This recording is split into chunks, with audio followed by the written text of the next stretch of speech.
fast. It's another bang. All them having cars now, with your bag it up. Light up my card with a sweet one, please. Someone flips me a bag it up. Say, oh, it's another one. It's another one, yeah. It's a full strand, yeah. Oh, it's another one. It's another one, yeah.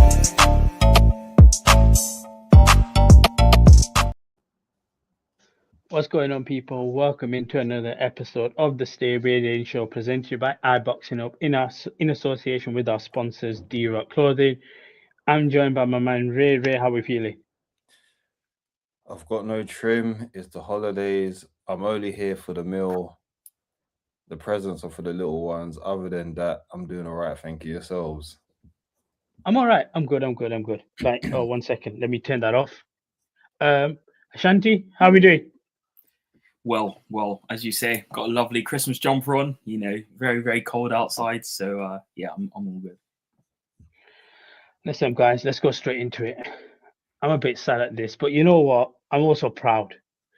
Jake Paul, Anthony Joshua, we got 6 rounds against a unified heavyweight champion. And as I was saying beforehand, Anthony Joshua has 29 wins in his career. Wait. Let me premise this, people. If Ashanti suddenly drops off, he has warned us. Abbas is too shameless. No. Just wait. Just and let me know. I'm with him. So okay. just people. Well, this could be potentially. We might do the shortest show ever. Then, if the next start is going to blow everyone's mind, I'm just going to put that out there. If Abbas is too shameless, we might. No, I'm not. I'm not. What the stat is? Ugh, okay. Horrible. Anthony Joshua, the great Anthony Joshua, has 29 wins in his boxing career. 18 out of 29 of them wins have happened under 6 rounds. Jake Paul lasted 6 rounds with Anthony Joshua, a man who is a novice, who is a YouTuber, whatever. So just off the back of that, I think as a group, and anyone in the chat, we should clap Jake Paul for that, because that deserves a lot of appreciation. So if anyone wants to follow me, the only clap that guy's getting from me is around the face. There is no way. Listen. All I'm saying is, no. People want to know why. Let me land. You gotta let me land. I refuse to entertain that fast. That's fine. That's fine. You can refuse to entertain. The point being is, he still went in there and lasted 6 rounds. That's a lot more than 99% of the internet. Regardless whether he ran hopscotch, whatever. He lasted 6 rounds. He was making Anthony Joshua miss. His timing was a little bit all over the place. And correct me if I'm wrong, in the corner, he swung like that. Jake moved out. From what I understand, he was making Anthony Joshua miss because he was going for takedowns that are normally used in MMA and not boxing. We've got to be as resourceful as possible being a novice. Anthony Joshua didn't put the ring. It is resourceful. Abbas, listen. That is resourceful. How many fights do you have to have before you're not known as a novice? For me personally, I am more than happy to say Jake Paul has cemented himself as an official boxer. I asked you a direct question. How many fights until you're not known as a novice? Probably like 5, 6. So he's not a novice then? He's not. But the way wait.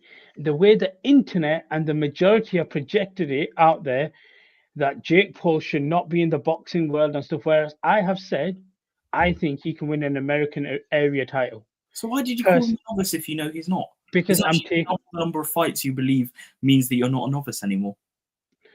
Just quickly, let me get into this quick point here. Hot take: Jake Paul's first 14 opponents are better than Whitaker's. Relevant? No, not wrong. But my whole point being, who was Whitaker's first opponent? Yeah, there was an athletic guy, and then I remember he beat him. He couldn't do his flashy stuff against him, and then Whitaker even brought him to his camp. What's that guy's name again? What's the northerner as well? There was a guy, I feel like he was either from Blackpool or somewhere on the coast. He had brown hair. Let me go through his. Give me a second. That's my whole point being is, I actually sat down. I thought, you know what? He frustrated AJ. We knew he was going to get knocked out eventually. No, he ran from AJ. From what I understand, I didn't watch it because it's a fast. From what I understand and what I've been told, He ran from AJ. In addition with AJ, this is the problem. You need to in watch addition it with and make AJ your mind basically up then. choosing not to engage because he's probably thinking, I need to give these people their money's worth. And the moment that the only thing I've seen of it is the actual finishing punch because it came up on my YouTube shorts. So from that punch, what I understood was this guy could have ended it whenever he wanted to. And it really upset me that AJ showed more respect to Jake Paul than he did in Ngannou, because in the Ngannou fight, he went in there and cleaned up the mess that Fury left by not finishing. I'll be very honest with you. And then, I genuinely do not believe Anthony Joshua could have got Jake Paul out if Leon supposedly Williams? tried. Leon Williams, is that the guy? I think, yeah, that's the first guy that went to points with Whitaker. That guy. That was the fight where Whitaker realized he couldn't knock him out and was like, right, yeah.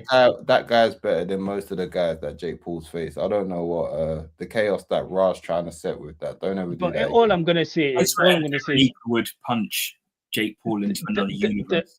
This is what I mean. Like, we're discrediting a man who's actually gone into the ring against a unified heavyweight champion, previous unified heavyweight champion. You know how much credit I'll give Jake Paul? Go. The amount of credit I would give for the people that were on the show Jackass to do those stunts that they did. Getting paid to do stunts for big money. That's what they were. That's what Jake Paul was doing. He didn't belong in there. Start respecting him. 18 out of 29 of wins. I want Jake Paul lasted longer than. I want Jake Paul to get better than face Canelo and see if Canelo's as merciful. You can't. You're not allowed to. You're not allowed to watch that. You're not allowed to support that. One question on Jake Paul. This is for you, Abbas, because you saw the fight. Do you think on that performance, and of course he'd have fought differently, do you think on that performance he would have beaten Gervonta Davis? No. Let's see how shameless he is. Okay, cool. I don't. However, what I will say is, I don't think Gervonta Davis would have got Jake Paul out of the ring. I do. I definitely do. I think he would have got him into range and gone to the body and just... body shot is absolutely breaking that man down. The reason I say that is, and this is why, the way you guys are telling me Jake Paul ran for 6 out of the 8 rounds they were meant to fight. I don't need to tell you anything. Did you watch the fight? He did. Okay. Regardless, he did run for 3 or 4 rounds. Okay. Like, I don't know what. Is there a conversation? Yeah, I'll allow you to think. Anthony Joshua knocked him down 3 times? 4. Yeah, the fourth being the one that he knocked him out with. Fine. 3 prior to that. Who do you think punches harder, Anthony Joshua or Gervonta Davis? Can I make a technical point on this? Of course, it's AJ. Like, I'm not an idiot, but he showed heart to get up. The difference between Gervonta's power and AJ's isn't as wide as you think it is, because what he has is obviously speed, and like, of course, that extra weight means a lot, but it's probably, rather than being double, it might be like 40% more, because trust me, if Gervonta got into range, being that small with the small, like, shorter arms, he'll be able to get in, for sure. It would still rock his world. I'm obviously not trying to pretend but I'll be honest, he had an opportunity, but he blew it. So it's all ifs. I don't care about Gervonta Davis because I'm not ruining this moment talking about him. You have your fight against Shakur. Make it. No. I'll tell you why. We can't just think, because I actually genuinely want your views on what you saw from AJ. Like, considering the fact that Eddie's like, okay, we're gonna get this bag. Cool, no problem with that. And then we're going to progress into 2026. Realistically, from what you saw, and the reason I say that, if I'm being very honest, is I don't think he cut the ring as much. I get it, Jake ran a little bit and stuff like that.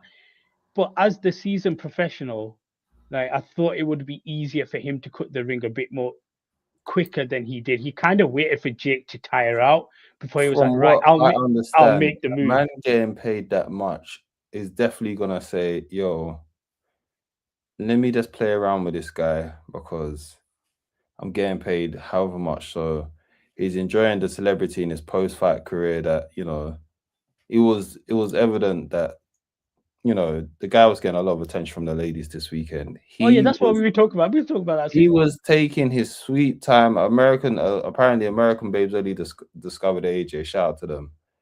He was taking his sweet time until he decided that, all right, cool, enough's enough. Let me get him out of here. That is not a kudos to Jake.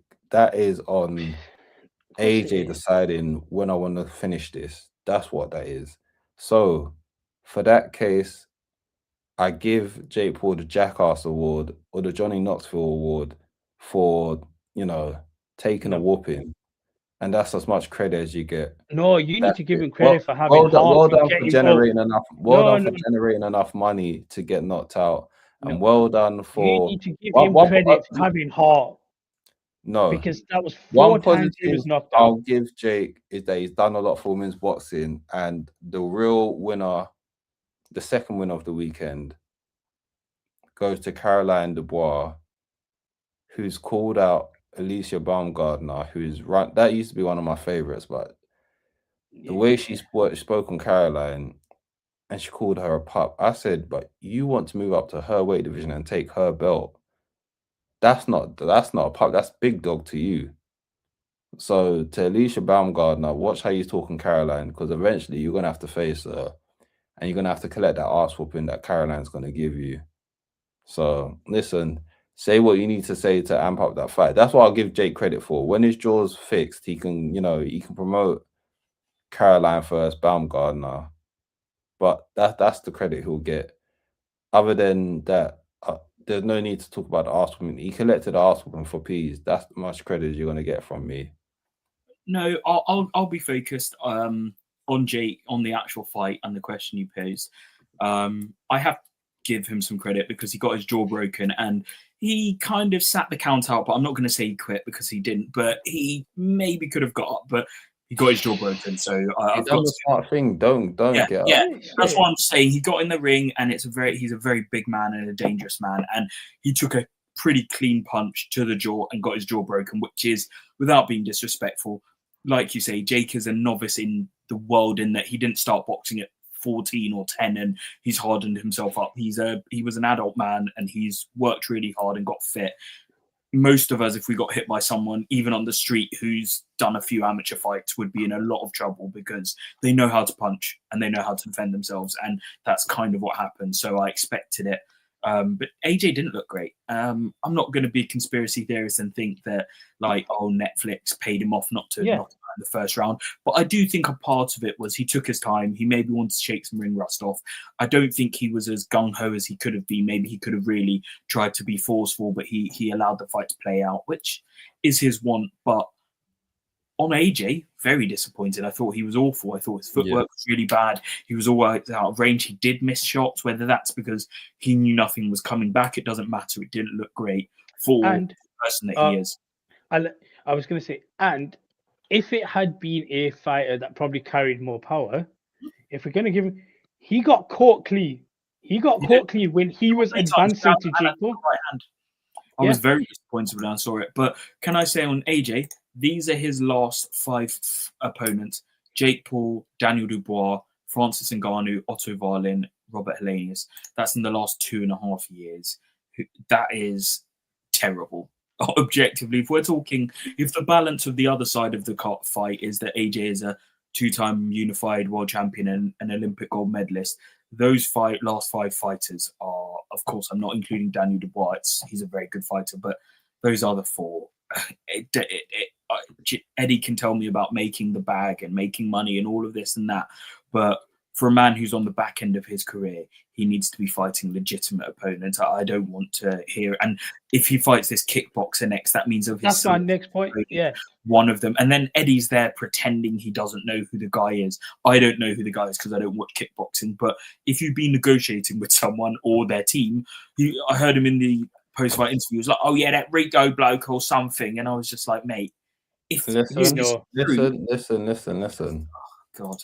End of his career, no belts, having fun.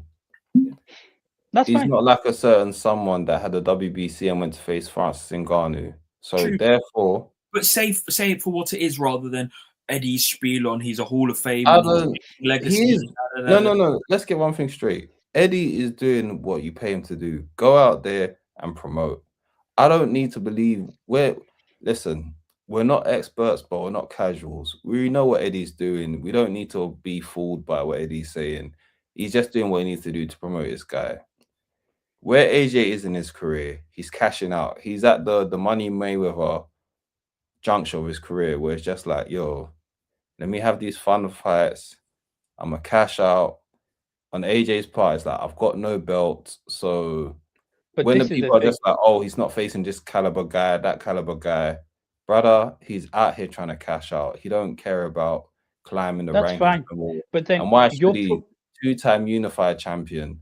So until Fury wants to, you know, come out of retirement again, because somehow he's in the rankings even though he's retired, I don't see Bud in rankings. When Bud said he's retired, and guess who's not in rankings? Guess who doesn't have the belts? Bud. Fury has said he's been retired for a year. Why are you still in the rankings? Talk to Mauricio Sullivan, not me. No, it's not Sullivan's fault. It's Fury's fault. Because if you really meant it, you would tell him, get my name out of the ranking. But obviously, he doesn't.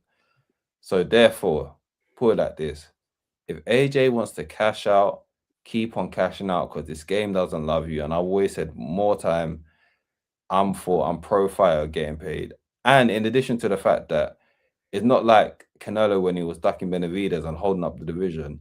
AJ hasn't got no belts that he's holding up. He's just having fun. So if he wants to face Rico Verhoeven, who's an actual serious kickboxing world champion in Glory, no. Soon you'll be like, yo, let me bring in Andrew Tate because, you know, he did a fight on Misfits and got beat. Don't ever bring up that man's name on here. True. And secondly, kickboxing champion. No. Secondly, if you actually see the organization that Rico Verhoeven fought for, unlike that other fraud that you mentioned, Rico is legit, has beaten world level Muay Thai and kickboxing world champions. He fought in Glory, which is a legit organization, not one of those fake ones that my man was fighting in and then calling other guys sissies, even though no one can find this footage of him doing proper fights. Rico's the real deal in his world anyway. But this is what I was going to say. Fair enough. I am okay with that. What I'm not okay with is, say you do this fight in February, the target thinking like February 14th. At no point of your last 4 fights outside of the Dubois fight can you then say, right, we're going to now go for a world title and slot yourself in. Who said he's going for a world title? I'm pretty sure Eddie has said once again, we are not casuals. We know we don't believe Eddie when he says this. Do you honestly believe no, but this is my point. Let's say we stop saying it then. Let's say we disregard what Eddie says. Unfortunately, the public are hold on to your point, Abbas. Unfortunately, the public is stupid. This is the same public that, for how many fights has Jake Paul had now? 14.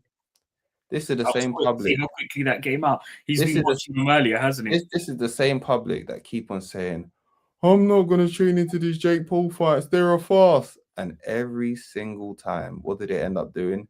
Tuning into. So if Eddie needs to tell some of these stupid people, I'm sorry, I sound harsh, but people need to. I genuinely had never seen a Jake Paul fight before. I've seen clips because they're everywhere, but I've never seen. But I don't listen. After what was the fight that I watched? I genuinely watched the Anderson Silva fight because I didn't even watch it. I saw the highlights of the Anderson Silva one because I thought, you know what? Let me see if Anderson still got a bit in the tank to beat him, and he didn't. Yeah. After that, I was just like, I've never watched a fight of his after. Because see, you know what it is like. He's not good. You know then there's people that trigger themselves watching his fights. And I'm just like, how can you be triggered? He's never been good. And then you're gonna say boxing is terrible. And I've said this in the group how many times, and Abbas will attest to this. All the people that keep on complaining about, the best don't face the best, stop lying. You don't care about boxing. And that's okay. But stop acting like you care. You don't care. Because as I always say, if some of you that keep on saying the best don't fight the best really cared, you'd be happy the fact that Crawford whooped Canelo's ass this year. And secondly, Bivol first better be if both of their fights would have way more plaudits than they do if you really cared about high quality boxing. But you don't. So when you get given this slop, say thank you and stop complaining because you don't care about boxing. That's fine. I'm in the middle. I genuinely don't mind about these things, but then I'll also tune in because I was on double screen on Saturday night. I had the Misfits on, I had Boxer on, so I was doing double work. But this is my only thing I'm going to say. Mm-hmm. Fair enough, Eddie's doing his job to promote someone, right? No worries. If, let's say, he fights on February, wins the fight, then there's nothing progressing with Tyson Fury coming out of retirement, whatever, and there's somehow Anthony Joshua slips into a world title fight. Will you sit here and say that's undeserved? It depends who's it against. Is it a voluntary fight or is it a mandatory? If it's mandatory, I'll say it's correct. How can it be mandatory? He wouldn't have done anything. That is why I said if it is voluntary, I will fully understand. Like if I'm Fabio Wardley, I'm absolutely calling out AJ. I am trying to cash out on AJ. Are you crazy? I'm absolutely calling AJ out by his name and getting a big stadium fight because guess what? He's clearly showing he's still the cash cow. So you, like I said, if people have voluntary title, defensive and they give one to AJ, why wouldn't you? I think next year that Fabio and Daniel Dubois are being lined up to fight each other, same promotional table, and like you said, AJ wants to fight Fury if he does fight next year. So he's not even talking about like that. AJ is out here to get money. Here's the issue: this isn't America. Because if this was America, AJ could be more blatant and say that I want to fight for money. But Eddie Hearn also knows the British public. If you tell them that you're only fighting for money, this nation, even though most people do it, they turn their nose up at it like they're better than that. So Eddie has to say, oh yeah, we're gonna go for a world title. Eddie knows they're in it for the money, and Eddie just knows that the British public are gonna be upset if they don't say that they're going for a title, even though the guy at the end of his career, he's done what he's done for British boxing. He revitalized it, yada yada yada. We don't need to go through the accolades. Even AJ himself said, listen, all that legacy talk, bun all of that. I'm here to get paid now because you lot are going to forget my legacy in it. We're however long. So bring up what Ra said again. Sorry. Nobody has taken the IBF title eliminator. If you should drop it and they make AJ for someone, it would be as legit as no one else would. It depends because is the IBF title shot going to come with money? No, he'd be fighting Frank Sanchez, wouldn't he? So AJ ain't trying to do that, man. I don't get me wrong. I truly believe he is torn between becoming world champion again and going for the money fights. But I'm sure he's also realizing it is way much more easier training for the money fights than it is the world championship fights. You have to go and dig deep to a darker level where it takes its toll on you. Or you can take these money fights where it's just like, yeah, I'm training hard, but I don't have to go all out. I don't have to have brutal training camps. Take the money fight. And then, because he's probably thinking, I've only got 1 or 2 training camps left in me. So he's probably thinking, cool, until the Fury fight materializes, let me take these fights that ain't going to be as tolling on the body. And when Fury's time comes to take that ass whooping, he'll do what he needs to do. Honestly, just for the sake of humbling Yuri, I want that fight to happen.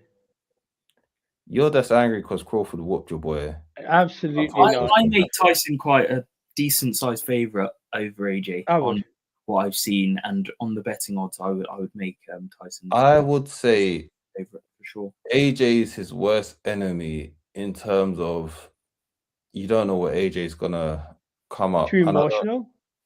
No, not even just that. If he still wants to be, my issue with AJ for a while is that you're a puncher boxer and you keep on trying to become a boxer late in your career. And it goes back to what I've had an issue with Buatsi with, where it's just like you're going to get hurt because you're going to come up against someone who knows what their boxing style is and are 100% going down their style road.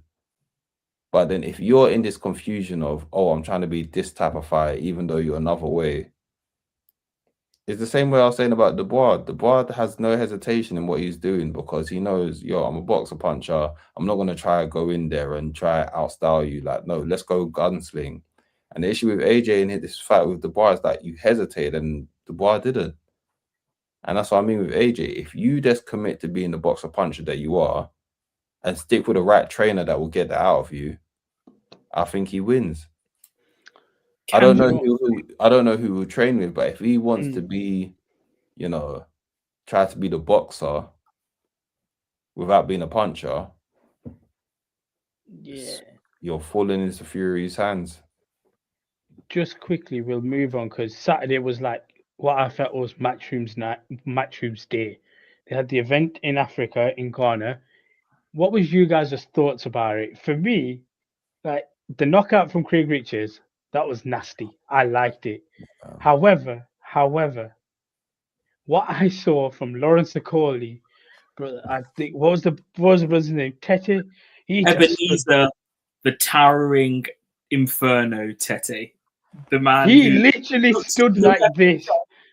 You know what it reminded me of? He still clinched. But you know when you have a fight with your brother or like your cousin or something like that, and then they're like 3 years older than you, so you jump on them, you think you're gonna get away with it, and then they're like, "This was all fun. You hit me too hard. Now I'm gonna have to show you." And you start smashing you up, and you look over to your mum or your auntie, and you're like, "Gran, are you not gonna get involved?" That was Tete. He was just like, you know what's crazy? Is the fact that I'm just looking at it like it's all a mess, man. Everything is a mess. It's just nasty. Do you know what it is? There's that one famous clip I don't know if famous is the word. There's an infamous clip going around where it's just like Tete's just not punching back. No, it's that one where he's just sat Lawrence there, like, clinches him, and it's just like, oh my lord! Come on, finish him. You've got the chance. He shouldn't have left Shane McGuigan. No, it's wonderful that he's in. That there's boxing in Africa, because there was Nigeria and Ghana, wasn't there?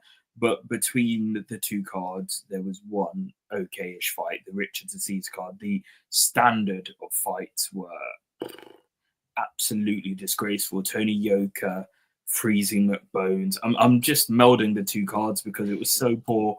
They shouldn't even be allowed to be separate cards. But again, my love for the continent of Africa. I thought that some of the ring walks looked amazing, so I was loving that. But geez, like they're gonna need to. I love? There's that one clip where the ref's like shake hands, and both of them shake hands. He just grabs him. He's like, "Listen, shake hands right now. Shake hands right now." I was like, you know what? If you're not familiar with Ghanaian culture, there's a lot of people I've seen in like comments on the shorts, and they'll be like, "Oh my gosh, if the fighters don't want to touch gloves, don't let them touch gloves." I'm like, that is a Ghanaian uncle, like seeing two cousins that are disagreeing, and a Ghanaian uncle, hey, come and touch gloves. Like that is a proper. In that moment, he wasn't the referee, he was the uncle. That was uncle telling them, "Hey, stop your nonsense and touch gloves." There's no refereeing about it. That's just pure like. There's no refereeing. That was pure uncle energy. Go down. Shout out uncle for that, man. But those two cards were absolutely. Do you know what? No one's career on. I mean, it's not gonna. But there was boxing, and then same way. Funny enough, we had it in Pakistan. There was like a 4-day event in November. Sherry was out there for it as well, back end of November. But that seemed like it had a bit more value to it, and that's not me downplaying it. We had Roy Jones out there as well. There was actual broadcasting across 4 days. Sherry was working on it with the broadcaster as well. You had fighters coming down all across the world, I believe. And there was it was like a 4-day exhibition to show that Pakistan can host events. But it is pretty impressive, the fact that for a lot of time we've been used to the US and the UK, and obviously they've got the infrastructure for it. Saudi Arabia's come along as well. Australia's been doing things in the sense that they're hosting events. Do you think 2026 we get more expansion into like these territories where you see more events, or is it a case of, look, we've tried it, it was good, but we probably won't go out there as much? I think it's doable. I think there's just lessons to be learned. I think there's lessons to be learned. Go there and start there with less, so you don't need to pack out the card massively. And I think it's just growing pains. That's all it is. Because I think Khan, if I recall, he's done events in either Ghana or Nigeria, or maybe both. Nigeria, I think he does. I think he hosts his in Nigeria. Ghana, I forgot what card it was. I remember when I know what you're on about. Bentley and a few other guys went to Ghana, and they went to Ghana card. So yeah, it's not the first time. I just think it's about building infrastructure. You can't go whatever set that they have in the UK. You can't just bring that infrastructure to Ghana. Like, you got to do things differently, and I think that's what they're probably going to learn from this. Is that, listen, start off small and then build it up. Don't try to go like for like, because it's just not going to work like that. I think so. I think sadly it's a lower cost opportunity. Obviously, it must be a lot cheaper putting on cards in Nigeria and Ghana than it is in the UK or even America. But what I want is two things. I want, firstly, hopefully some more fighters that have connections to those countries. Yeah. So someone like a David Adeleye, I don't know why he wasn't. Well, he was meant to be on the card and then he fell off. But those kind of British Nigerians, British Ghanaians. So I want that, and I think it'd be amazing if that were to happen. Say in the summer they have a second event. So they have one in the first quarter of the year, and then in the summer they have a slightly bigger one.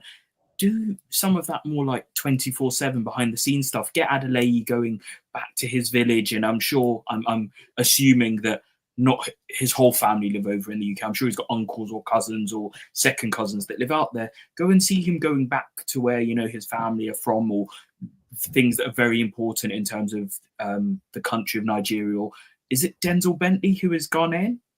Yes, he is. Go back to, I may be wrong, but isn't there a very famous like port in Ghana where they used to send the ships off to, but it's kind of like like learn more about the culture and the history of the country, and then the individuals. I think that's the next step that I would like to see is more of a storytelling piece behind it. Well, saying that, I think Buckham Arena, the only purpose-built boxing arena in the world, and then you got a few more unbelievable fighters come from that area as well. I think Richard Comey's from Buckham, and it's just incredible. They've got a lot of history in that area. So yeah, Buckham is like a very famous Ghanaian. My people, well, Trey, I'm gonna bookmark that, because Trey, you need to let it go. Buckham is like a very famous ground for like Ghanaian boxing. Obviously, Zuma Nelson's from there, isn't it? Zuma Nelson, the professor. If you know, you know. So there's a lot of history there, and I think, yeah, like you said, it can be built there. They can do more things there, but I think it's just more about, it needs more infrastructure from the grassroots rather than just thinking you're gonna go there and place a match there. And I think that's what the issue is that it just comes across like it's not a quick setup, quick thing of just set up and do the event. There's like, no, if you want to do it properly, do it properly. That's, you know what it also needs, and again, I believe this story is correct, but when Khan was out in Pakistan, I think I might have said this before as well, he built like 2 gyms out there to set something up. But guess what? The people that looked after the gyms just screwed it up. So if you're going to do that as well, but let's say you take Denzel Bentley, you take Anthony, whoever it is, they go back to their native African countries. They put the money out there.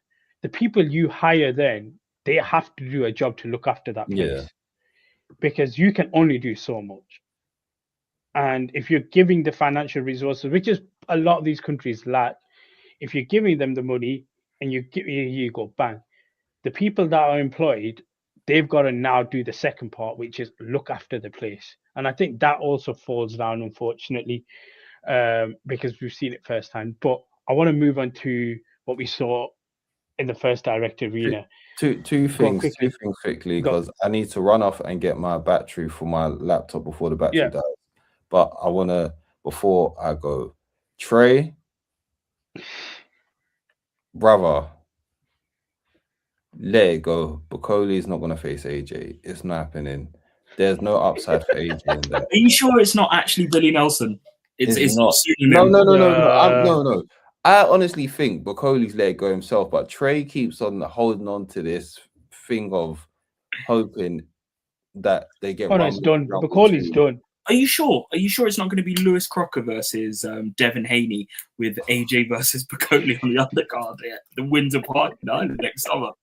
Are you sure? Are you on? Let me tell you something. Take the L out of Lover. It's over, brother. Listen, AJ is not facing Bukoli in Congo. I'm sorry, Trey. It's not happening. There's no upside. There's no big money fight for him. Focus on we were just talking. Man. Like, yeah, like we were just talking about how all these money fights coming AJ's way. There's no upside for facing Bukoli. Bukoli just needs to go and focus on, getting his lit back in the World Championship scene. And to add to that, sorry, what's the other name? And no, side note, Casserole better get his management team on the phone and get that Crocker fight before Crocker face Devin Haney. Get the Crocker fight. Either get the Crocker fight or get the fight with Rolly Romero. I like Casserole. And I get it. Sometimes you want to face the best of the best. Listen, do not face Devin Haney. If you want to become a world champion, go and face Crocker or Rolly. But after these messages, we'll be right back. You disappear. Me and Ashanti are going to talk some boxing. Well, I want to get my child now. Nah, I hear it. Past weekend, Boxer ending their year off. I actually feel bad for Ben because his fighter who stuck by him, genuinely, I felt like I said to a lot of people, I go, for whatever shit Ben Shalom gets, he's done very well with Callum Simpson. And I believe Callum, if he wanted to, would have got offers from Frank. I personally believe Frank can take him to that next point if he wanted to. But he stuck by him, great.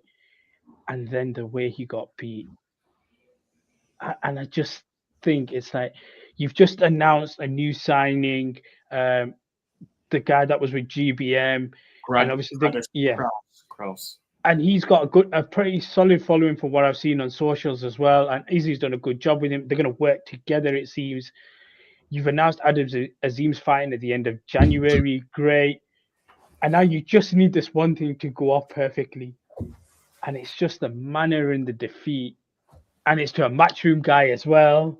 And it's just like, we go one step forward, but unfortunately we go 2 steps back. Like, what do you make of, I guess you could say, the Boxer stable and like your main key fighters going into 2026, especially for Callum then? Well, firstly, I want to say I always bring it up. I'm the son of a Yorkshireman, so I'm always, backing the Yorkshire fighters and I'm backing Callum Simpson. But I think I could see Ben Soul leaving his body when Callum got knocked down for the first time in, I think it was around 9 or 10. I wanted to make a point on Gradis Kraus. I don't want to pretend that I know a lot about him, but I follow GBM again, Yorkshire boys, and I think they just had him in Rotterdam, and he sold pretty much. There were a few random guys I think and he sold tickets. And you could, I want to say, just on a more commercial, analytical side of boxing, it's a very good signing from Boxer. And with GBM, you can see what the idea is. GBM are going, we're on our way up. We don't quite have the infrastructure Boxer have got. They're on the BBC. Boxer desperately need tickets. That's quite clearly what their new plan for the next year to 18 months is. Guys who are huge on social, guys and girls who are big on socials, can do good numbers on BBC or massive ticket sellers in their hometowns or near where they're from. Gradis Kraus, from what I understand, is going to do that, like big knockout artists.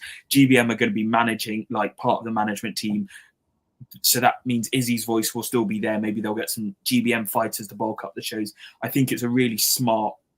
When I heard it, I was like, I see, because what they really need Boxer is maybe 4. They need Adam Azim, maybe Lauren Price if she can really start to fill out in Wales. They had Callum Simpson, maybe one more. So you kind of got every quarter. You've got a big person, male or female, that can like drive good numbers and then could do good numbers on BBC. Just quickly, am I right? I'm just trying to remember. Lauren Price beat Natasha Jonas, right? Mm-hmm. I haven't seen her since. She got done over by the Boxer Summer because she's coming back. From what I understand, she's staying with Boxer. She's going to be in Cardiff in March, I think. And I think there's Michaela Mayer's wants her. Yeah, but I think Lauren, I think maybe 20% takes a tiny bit of blame off Boxer in that I think she really wants that Welsh homecoming. And I think they may have said, oh, well, we can put you on here, or, you can be on the Eubank Tune undercard. And she said, no. I want to fight headline in Wales. And when you're going through that transition, you can't put her on until you've got a TV deal. That's just like... Yeah, fair enough. Yeah, that's fine. They're probably trying to front load and put some of their bigger tickets, guaranteed ticket sellers. She's never headlined in Wales. So they want to see... Oh, Fraser can do well in Midlands. Put Fraser on. Adam will do well when, you know, we put him on. So, you know, I think that's maybe where she understands that I need to take a bit, like, I won't be first up anyway. So they need about 4 really big ones. And the metrics I just spoke about, ticket sales and BBC driving eyeballs, because that's why the BBC are obviously involved. And then just Callum just got... And let's talk about the previous day or two. I don't know how plugged in you guys are, but Blair Cobbs, you know, signed with Napa and Chris Eubank Jr. Great press conference, you know, great talker. I really want to find out more about his background. Apparently, everyone says he has an insane story. So I don't know if there's like a YouTube documentary or articles. Apparently, he's had there's a lot of stuff that's gone on, and then he gets food poisoning. And then I think is it Elliot Wales' opponent? Yeah, they had 2 fights drop as well. Frankie Stringer, who I think is meant to be one of the quite, you know, very good up and coming young Scouse boys. I think he might be with Liam Smith as his manager. He's meant to be a real talent. I think failed a pre-fight medical, and you're like, oh my God, what is going on here? You know, whether you think he's a great boxer or not, Blair Cobbs would have been a good undercard. You know, there's a lot of story there. People that like boxing beat Adrian Broner. Apparently he beat another world champion, but I don't know who that is because I haven't, you know, researched his career much. But it's a nightmare. And then even Adam, I'm a bit worried about the Copper Box. I know he does a good crowd in Slough, but the Copper Box is a big arena. I'm gonna say it again. Oh yeah. Bring this. I literally said. I can't say what I said. I will say it after. But bring him up north. But it will be a somewhat of a test. Like, here we go. We've built the fight, your road to the world title or whatever.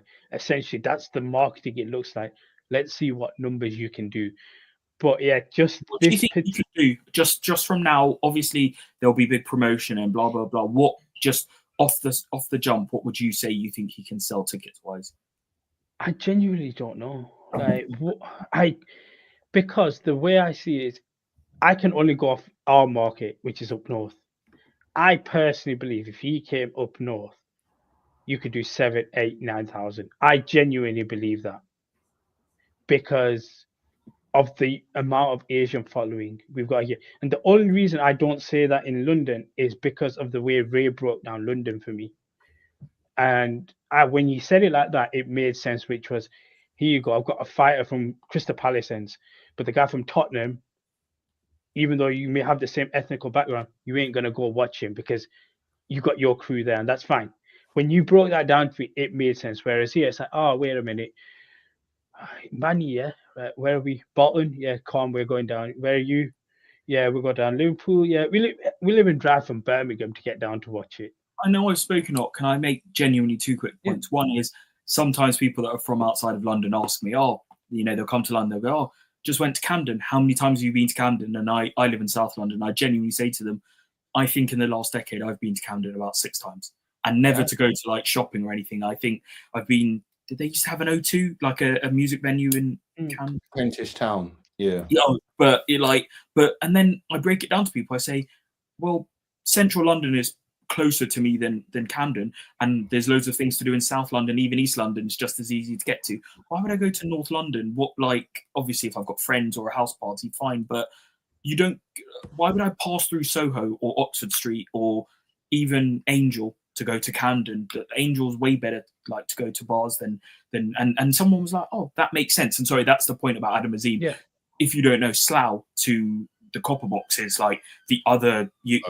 Slough's not in London, but Berkshire. Yeah. You have to go all the way through South London, all the way round the whole Lizzie line.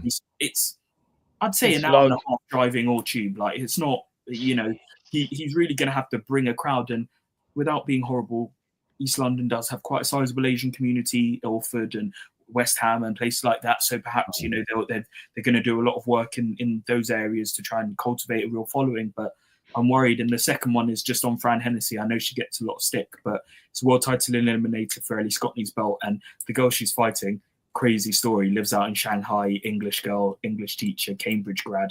So I'm hoping that the BBC can do a good job kind of telling I hate this guy. Just what weird accent. It's a normal fucking accent. Screw you. But yeah, that's just my thing. Like, and again, I can only go off what I've seen. which was the fact that the first time I saw Adam and his brother was at the Cornbrook one. And again, bear in mind, they were both at the undercard. His brother was basically at the prelims, as we could say it. And Adam was on the main. But people came in, watched his brother, disappeared. More of a crowd came in for Adam, who I think 1-6 kicked it off because that was the first time Natasha Jonas won the world title, won her first world title, disappeared for a while, then came back for the core main event. So I am going off that. And the arena is about 11... No, actually, a lot more. The AO arena, I can't remember from the top. But 20, I think 18 or 20. Yeah, and a lot of people filled in for it. And there was a lot of people chanting. That's what I'm going off. Maybe I could be wrong, but I genuinely believe they need to just try it. But yeah, Ray, what was your take on... Is Ben Shalom just super unlucky at this point? Partially unlucky and partially he's just been mismanaging for how many years? When it comes to luck, it's all about, sometimes it comes down to what have you been doing consistently that causes such luck. So whether it's good luck or bad luck, if you do a lot of actions, you're going to get good luck that will come across the way. If you do a lot of action, you can get bad luck. Life happens. But also bad luck can also just come from the fact that you constantly make decisions that's not in the best interest. And now I don't know all the behind the scenes stuff that happens with Boxer, but there's a lot of missteps that we've been saying throughout the years that Boxer have made, to the point where you lost your deal with Sky Sports. And it's just like, I don't know if he's really a boxing guy like that.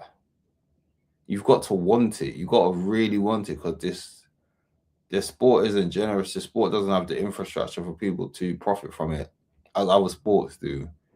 And I feel with Ben, it's like he came across from a business background and tried to apply normal business rules to boxing. And if you know anything about boxing, you don't do that. You've got to really like it, because there's going to be times you're going to endure things where business-wise don't even make sense. And I feel like with Ben, it just comes across as like,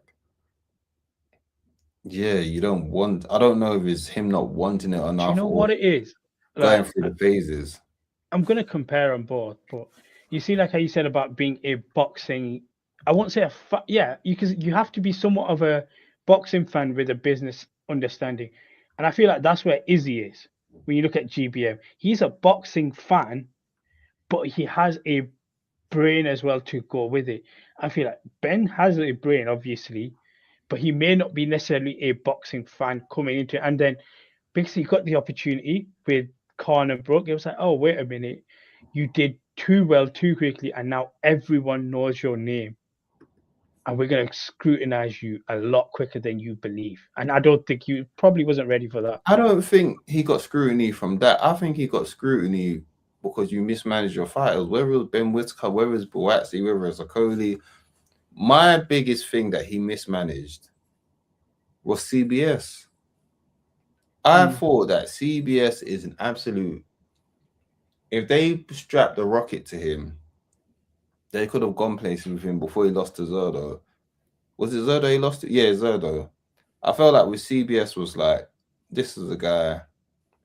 I think me and Ashanti have had this discussion before, where I would consider him like middle class white male, UK, very well mannered, etc., etc. Very humble, working man's fighter, proper blood and guts, nothing pre, not the most talented, but gets it done. That is the person you are meant to be on every Sky Sports channel, strapping a rocket to, singing his praises, just absolutely putting him on every talk show, getting him on what's the one with Loose Women and all them type of shows. No, honestly, I hear it. Football club as well, with like a proper cult following. Yeah. It's a small town, but it's a really committed town, and he's an actual fan. It's not like he's like... And the issue, here's another mistake that Ben Shalom made. You built CBS up so that you thought that Reactpour was gonna come down and take his name, and so then when Reactpour didn't do what he needed to do, now you're stuck with a CBS that you haven't fully backed. And then now you're in a situation where You've lost 2 stars now in Okoli and Riakporhe.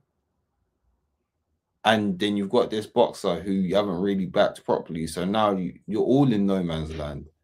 And that's his fault. Because when CBS was defending his title, why was he going to Crystal Palace for? And I ain't even seen Riakporhe doing nothing for Crystal Palace since. I'll be real. I remember that event. It looked bad. It was. It looked bad. Like they tried to link, because I remember there was a little beef going on around. Not beef, but people were still the whispers saying like Riakporhe basically not even the biggest Palace fan. He's just attaching himself because of marketing. Which, listen, go get your bag. I can't hate. I'll be honest. Yeah, sorry. I was gonna say, if I was a professional fighter, I'm attaching myself to turf more as well if that means I can get a bit of money. Yeah, for sure. Yeah, 100%. I don't care about them. The only issue was when you had someone like CBS who was genuinely from Bournemouth, and you can tell that they're all coming out in the droves to see him in the. Remember when he won against Okoli that he done the stadium? That's when it was just like, yo, keep on doing that with CBS until the wheels fall off. And then you got greedy. You had all these great cruiserweights on your roster, and you dropped the ball with all of them. So that at that point, why am I gonna start saying Shalom's unlucky? It's like, no, you have to hold that and you have to learn from it. I feel like he tries to balance the books by making profit off the show rather than thinking about more long term. And I sound like a hypocrite saying sometimes, because it's good to have good fights on, but after seeing your star Simpson get put on his bum twice and seeing what Troy Williamson just did to Mark Dickinson, and I know he lost a few in a row, but he's gone up a stone and he looks like a different man. Maybe just say to the BBC, I know it's a short-term contract, but let's just get these numbers up and trust me, look what we'll do next summer. You'll make your money back. We'll smash it. We'll just get a run out and then we'll do something in the summer. Now he's got to rebuild Callum, or they've got a rematch. He should have just taken an easy one, and then it'd have been so much easier for the next summer. But I think even again, from what I understand, the Lemos guy that Azim's fighting, I know he's close to a world title. Apparently he's pretty legit. A lot of people saying he should have beaten Hitchens a year and a half ago, and I know he got bombed out by Keyshawn Davis, but he's been at he's fought at way high level than Azim's touched. I think Adam's going to win because he's a superstar, but you can't. But we've been asking this for Adam though. Like, where's your step up? I know, but I'm just saying now after what happened with Callum, you are thinking, good Lord, Ben, you're 0 from 2. For your 2 stop, like Fraser just lost, Callum's just lost. Do you really want to be going in 5 weeks' time and maybe with your biggest star going 0 from 3? The issue with Adam Azim is that they moved him too slow, so now they feel like they need to move him faster. And it's just like with Adam, no one knows his levels. And if Dalton Smith wins a world championship, you bet your money Eddie's going to make the Adam Azim fight because he's still a bit green. I hear it. And they're going to have to keep money balling because they don't have the money to get the huge stars. So this is why Lemos is a great move, because he's Argentinian. He probably doesn't have a huge fan base. So they probably are able to offer him 40% what it might cost a big American contender to come over. And so that's why you can tell he's having really it's smart. Not a fight. It's a fight that a casual will look at and think, light work for Adam. It's not going to be as straightforward, not at all. Before we wrap up, we're just going to do, because this is going to be the final show of the year, we'll go through some awards, you could say. So for you guys, who's your promoter of the year? And Turkey doesn't count.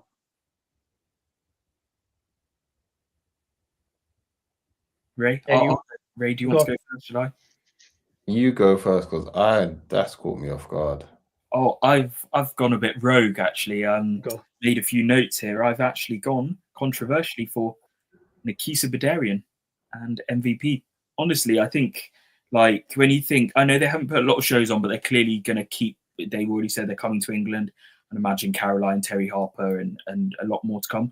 But I wrote a few notes. Taylor Serrano 3 was a great show. Signed Caroline Dubois, Ellie Scottney, Chantal Cameron, Shanika Johnson, who are all champions. Some of them, I think, undisputed champions. They've got 2 Olympians, male Olympians on their roster, Jamal Harvey, who fought on the prelims, and Keno Marley, who made, I think, his debut. I think it was his debut. Who's a Brazilian Olympian. So there's hopes there that they're going to be good fighters. So yeah, I went for that because I didn't want to just go boring, and I thought I'd go with something a bit outside the box. I'm not going to lie to you. I was thinking the exact same thing. Oh, but in my reserves, I did have Izzy. Yeah, same. He was my second. Yeah. Just because at the end of the day, and I'm not saying that it shouldn't succeed, but there is gradual progression. You did your international event that sold well. You are getting fighters on the Saudi shows, and guess what?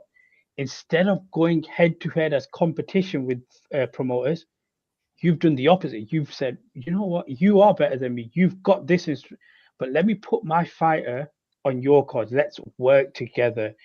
And funny enough, I'll be honest, if Boxer and GBM were both on DAZN, I think if you put contract to contract, both signed 3 years, I think DAZN would drop Boxer quicker than they would drop GBM. Yeah, I mean, they've got the great balance of their own shows that sell well from what I see, and they look good. And then who are the two fighters that he's got Sean McComb, who just won in Monaco, which is great. And the other one was Gradis Kraus, who will be with Boxer, but he'll be involved with those. He might be able to get some people on the undercard. And I like the fact he's clearly got no ego, because he said, yeah, Ben, you're ahead of me at the moment. I want to be ahead of you. But for the moment, I'm going to do the right thing for my fighters. And yeah, I think Izzy's, and I like him. He seems kind of honest, and I like the fact he's got a bit about him. So yeah. Ray, any others? Loses, man. Or maybe I'm trying to think. I'm sure Fish Eyes has done some good things this year, so I'll give it to Fish Eyes just because. Listen, respect Fish Eyes. That's our granddad we're talking about there. Yeah, I apologize. But we'll go into fight of the year. Ray, go for you first. Crawford versus Canelo. No. There's nothing more to say. What an event.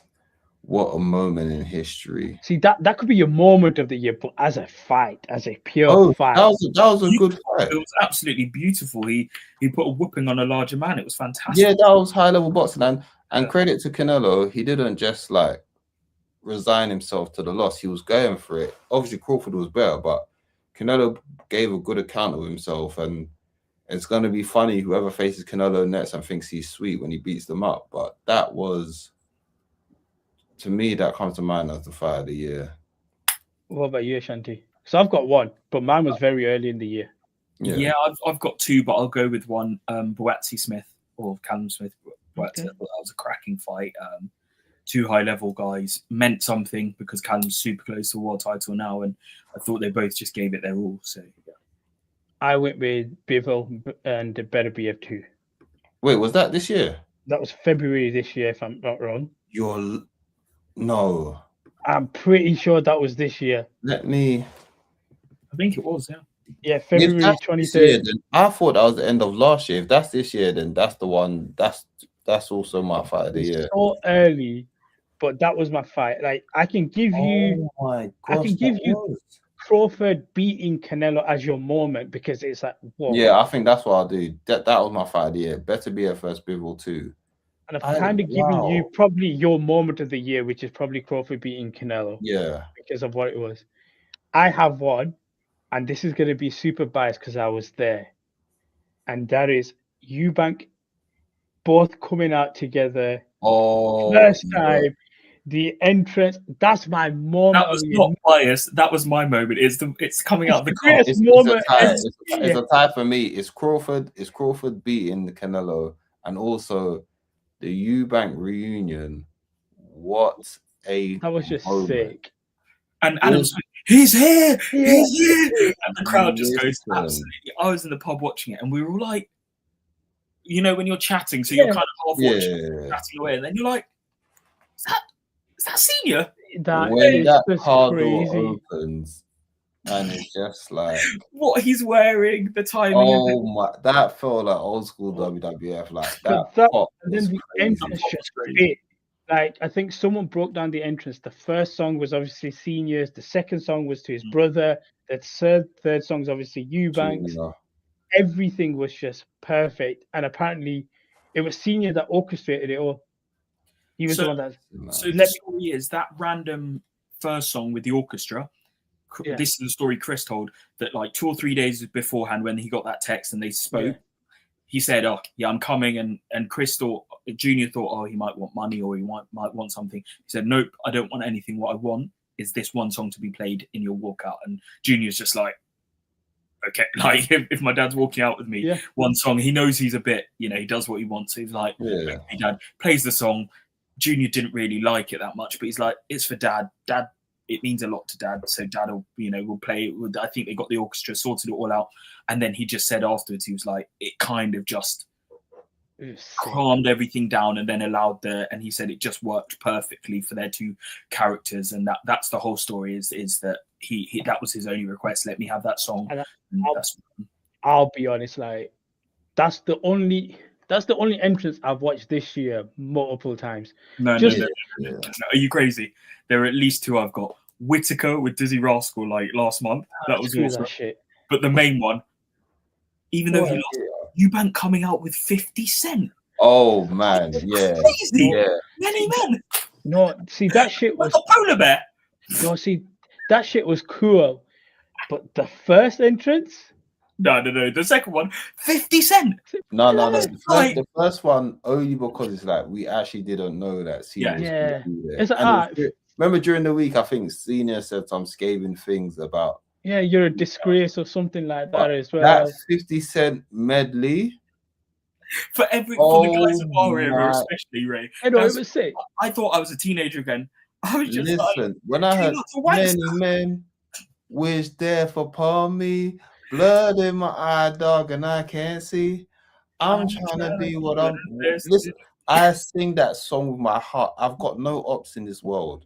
I've got no ops in this world. And you just make them yourself.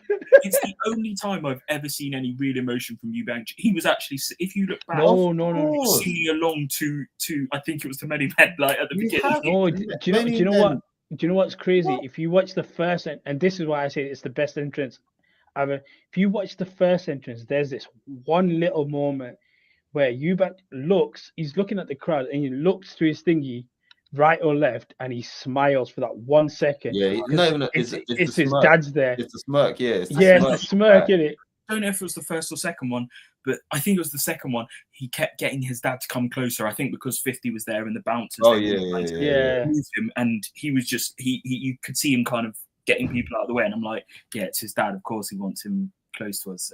It still hurts me they done that second fight, but I hope that money was worth it. I can't be upset because he if he knew what was to happen again. I whoop your head, boy. I was just like, yo, I whoop your head, boy. It's just the way he's doing it. Yeah. And I'm loading it for after this because that's crazy. Final one. Who's your fighter of the year? Oh, Bud. Bud. Is it? Can I say my British Bud / in a way? I'm saying Fabio Wardley by a landslide because I'm gonna tell you this why, right? I'm gonna give you Bud. Because also of the reason why I say Fabio Wardley is at the end of the day, if you just look at what could have been for Fabio Wardley had that decision against Fraser Clark not gone his way or whatever, or that knockout, we wouldn't. Right now, he's sitting as a world champion. That was never expected. I just want to know what he's done to Australasians. Maybe he loves cricket and hates what England's done in the Ashes because he's just battering Australasians. Joseph Parker, Justice Hooney. I don't know who's next. Maybe Sky Nicholson. Anyone can get it. I don't know what's going on. Do you know what? I'm just gonna say this right. For whatever's happening with Joseph Parker, the fact that he took a picture with Roman Reigns, I'm cool with it. We're gonna let it slide. That you fucked up badly. We're gonna let that slide because you got a picture with Roman Reigns. But that's my fighter of the year. But I'm okay with both. Okay. Yeah. I don't know. Listen, but that Joseph Parker. Let's not get into that. I want to say is I couldn't agree anymore, Ray, what you were saying about Caroline Dubois. What I love now is, I would say, looking online, 80% of Americans are just like, Alicia, maybe you need to just quiet your mouth. Even Americans are saying it. Black Americans are like, Alicia, you need to just slow your roll, because from what we've seen, looks like Caroline's going to put I want her ego to get her caught up. I want her to see that and be like, do you know what? I really think I could be up Caroline, so Caroline can get her moment in the sun. So Caroline's going on a tear next year, because I need Alicia to be in denial and think that you can take on Caroline. So Terry Harper early next year. She's going to beat her up, and then Alicia is going to be talking about big dogs. And final point, Alicia, she's talking about, oh, you're in America now and you're a small dog. She came over before she signed with MVP. She came over to the UK to get her paydays. She on that boxer card. An American in London, another American in London. So don't tell me that you're this big star and this, that, and the other. That's an excuse. The only one that could talk that way was Clarissa Shields at the time. Yeah, of course, she can talk any way she wants to. But Alicia is going to get beaten up by Caroline Dubois. I'm telling you, Caroline is going to outbox her, outpass her, and may break her heart at the end. If she does 12 threes, I think she might stop her. I'm gonna put this out there, and people ain't gonna like it. I'm not a fan of the 12 threes. Neither am I. I'm just saying. 12 twos, I'm good with it. 12 twos, cool, whatever. Because I believe right now, so is it 10 twos that they do? 10 twos. Yeah, I could run 12 twos. I'm more than happy with that. But 12 threes, it don't work for me. I appreciate what you want to do and stuff like that. But that's why I say shout out to Katie Taylor, because she said, shit, I ain't getting paid for that. I ain't paying for that. Especially with Katie Taylor is in her career as well. She's just like, 12 threes for what? Let me get paid, and I'm near the end of my career, man. Let me bounce. But listen, wrap up time. How are we feeling ahead of the holidays, though? Everyone happy, relaxed? Your boy Inouye's fighting on the weekend as well. Listen, in a way, is the gift that keeps on giving. It's just the convenient times. He seems to always fight at the right time. A Boxing Day, post-Boxing Day. Like he just fights at the right time when everyone's just resting, and you just know that, Inouye is going to come on at like 1 or 2 p.m. Even earlier than 2 p.m., to be honest, 12 or 1 p.m. And it's like you got the rest of your day ahead of you. You're going to see high-level boxing, and potentially they may set up Inouye versus Nakatani next year, which they're calling the Japanese Ray Leonard versus Hagler. So I'm here for it, man. That's on the bucket list. I need to go to a big fight in Japan. Yeah, you ain't getting tickets for that. In Japan's on the bucket list. Yeah, I'll be honest, there's no chance you're getting tickets for that shit. Not for Inouye, but for another. Because I saw what's his name fought the other day, which shocked me. But he got beat again. Sorry? Prince Patel. No, don't bring that guy's name up, please. Who's the one that Inouye beat? Everyone. In the Super Series. Oh, I know who you. Filipino flag. Donaire, Donaire lost the other day in a title fight. It was a super close fight, majority decision. So. And my thing is, that type of fight is what I'll go see in Japan. But that was still a high level fight, still same Japanese crowd. I've given up. If it's like an Inouye fight, maybe I might not get tickets. But what Donaire fought in the other day, and shout out Donaire, because the fact that he's still gone on at high level, and it's not even like he's getting run out of the ring. He's like still holding up his own. And but I would like him to stop fighting now. It's enough. But kudos to him. And so but that's me on my end, man. Before we wrap, any final words, Ashanti? Thanks for having me on. It's been a pleasure. Love speaking boxing with you guys, and love to the community as well. The honorary host, man. The honorary host. I'll be honest, I still don't care about your takes. Listen, man. We already know how. I promise you, 2026, I'm going London again. I'm going to come to wherever you lot are. You're just upset that your boy Canelo got whooped by Crawford. Jake Paul and Canelo, you've had a terrible weekend, and probably Andrew Tate as well. Oh no, I don't do Andrew Tate bullshit. That's a load of crap. But hey, listen. I've said this. Abbas is. No. I need Canelo versus Jake Paul because I need to see who will be more shameless for. there's nothing to be shameful about. I will appreciate the fact that Jake Paul has gone into the Lions Den and fought 2 unbelievable fighters. At the same time, I will expect Canelo to get the job done, and we will carry on as we will do. All I'm going to say is 2026 is shaping up a good year for me, because Hamza Shiraz right now, we are in line to collect some world titles, and that's all that matters to me right now. I said to a lot of people, unfortunately, it didn't work out the way I wanted to this year, because we would have been world champion. But next year, you're going to see his name in that little pound for pound listing in the top 10. 100%. Let's no. I'm telling you right now. I can tell you know what? Fair enough. Do you know what? I'm telling you right now.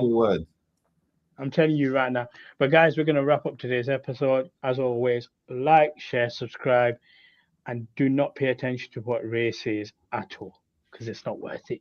They're going to listen to your shamelessness and drown you out, so it's fine. Shamelessness sells. Peace. It's another band. All the Muslim cars now, whichever get up. I talk my card with a sweet one, please. Someone flips me a bag by it. So, it's another one. It's another one, yeah. It's a full strand, yeah. Oh, it's another one. It's another one, yeah.